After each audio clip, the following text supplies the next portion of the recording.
الشيء راه خطير بزاف، وكنظن ان 70% من المغاربه غيكون تنصب عليهم بهذه الطريقه هذه. هاد الناس غنصاب هاد الناس، غنقولها لكم اللي بيجي يعول راسو غيخلي الطوبل الفلوس. قبل اليوم ب3 ايام وقع لي نفس المشكل، غير هو مع ستاسيون اخرى. بارطاجيت المشكل مع المتابعين باش يكون فيديو تحفيزي وتوعوي في نفس الوقت. السؤال اللي كان عندي مطروح هو واش غادي نتعوض فلوسي وترجع ليا ولا لا.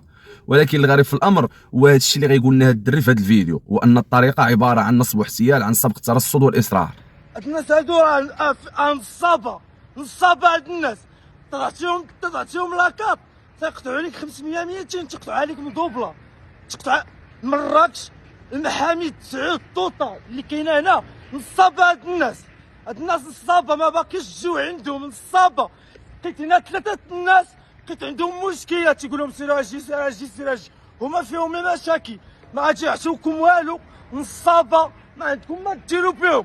هاد الناس نصابه هاد الناس، غنقولها لكم اللي بيجي يعول راسو غيخلي الطوبل الفلوس. هادشي اللي كاين، الله يسر.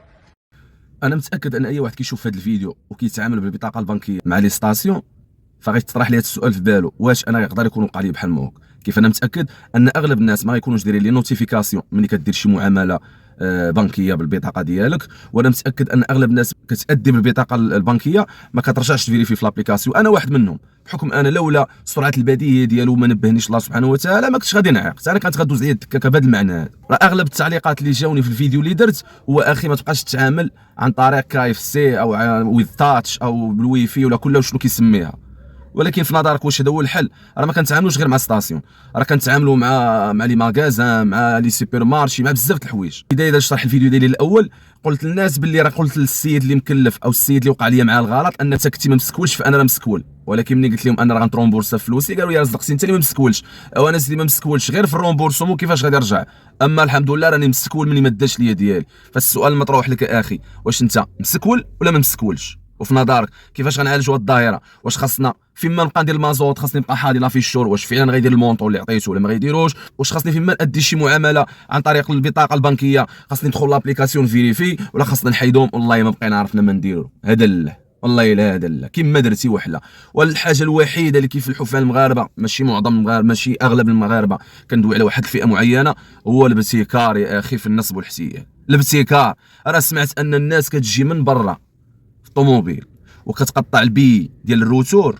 كان الانسان كان كيقطع الالي والروتور من الخارج، يعني من الدول الاوروبيه ولا منين انت جاي، وليتي ان خاصك تقطع الروتور من هنا، وملي كتقطعوا من هنا عبر البطاقه البنكيه حتى كتطلع انت للباط وعاد كتفاجئ انها تقطعت لك 3 المرات ولا 4 المرات. فهذاك مسكين مشى في الباط وراه كون اكيد ما غاديش يرجع. هذا راه نصب والاحتيال، وخاص الناس المسؤولين يعطيو اهميه لهذا الشيء. وحتى المواطن انت كمواطن الريكلاماسيون راه كدير دور كبير، ماشي غير غلط الانسان، راه بزاف على الغلط. انت كتغلط يوميا. شوف الاخ كيدوي على هاد الستاسيون هادي، راه دخلت للتعليقات ديال هذا الفيديو ديال هذا الاخ وراه الصدمه قويه. يعني كاع الناس كتشكى من هذيك الستاسيون اللي في المحاميد اللي كيدوي على الاخ بان ما كيديروش في نفس المونطون، او مثلا كيغلط لك في البطاقه البنكيه كيأدي 2 مرات ولا 3، وبزاف على الغلط. واخا تكونوا نتوما بروغرامين على الغلط. المهم خوت خليونا التعليقات ديالكم والراي ديالكم في التعليق، وحياكم الله. السلام عليكم.